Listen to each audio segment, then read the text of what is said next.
Dozens of innocent people, beautiful young children, savagely murdered in this heinous attack upon humanity. I repeat again that we must drive out the terrorists and the extremists from our midst, obliterate this evil ideology, and protect and defend our citizens and people of the world. That was the president earlier today in Israel talking about the need to combat terrorism, extremism. Now, in light of yesterday's deadly terror attack in Manchester, England, there has now been renewed support for President Trump's travel ban right here at home. According to a BBC News report, quote, approximately 850 people from the UK have traveled to support or fight for jihadist organizations in Syria and Iraq. And as of February, about half have returned to the UK. Now, earlier today, British newspaper The Express ran a headline that reads, quote, 3,500 potential terrorists and 400 ISIS fighters back from Syria in the UK.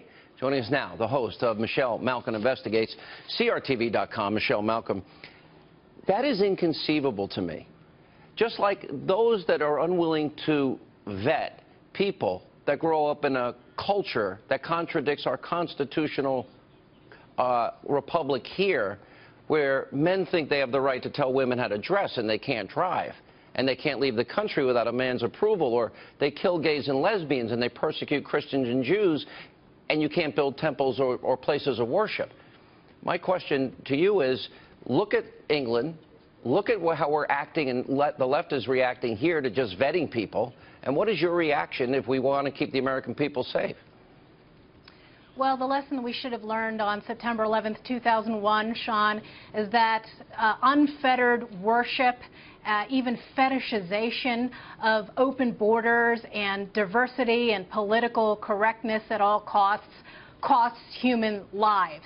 I've said many times over the years, Sean, based on all of my reporting on the spread of jihad in America and across the world, that political correctness is the handmaiden of Islamic terror. And you see in the wake of the Manchester attack, the blind, deaf, and dumb virtue signalers of the left. So many of them, of course, Trump bashers in America, but around the world, whose immediate reaction is not to condemn the monsters who were responsible for Manchester and San Bernardino and Fort Hood and the World Trade Center bombings in 1993 and then the attacks in 2001 and on and on and on. No, they think that the existential threat to this world are the people who are calling out the Islamic terrorists and who actually want to take the adult preventive measures needed to stop these things rather than have these virtue signalers whose only solution, of course,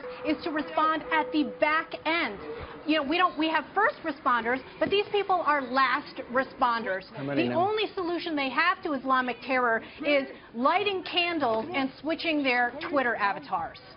Listen, this is evil beyond measure. And we go through all of these cases. You know, I got a story out here today. Mayor de Blasio's decision to honor a terrorist bomber, and you have these extremists, anti-Semites that speak at these colleges in commencement. There seems to be a missing chip, that people are incapable, and I wrote a book, Deliver Us from Evil. They're incapable of understanding the magnitude of evil and 100 million human souls being destroyed in the last century, and the threat that mankind faces today.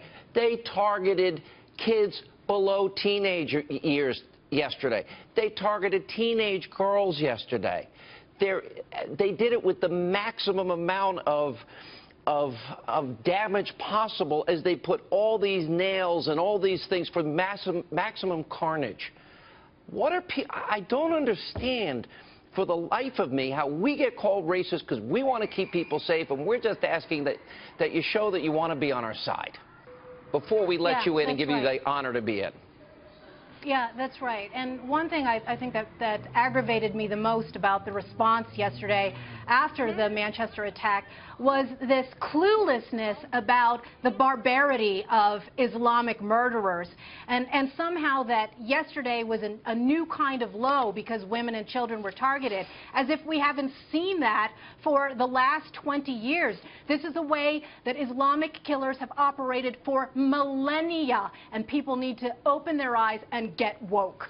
All right, Michelle Malkin, very powerful as always. Thank you for being with us.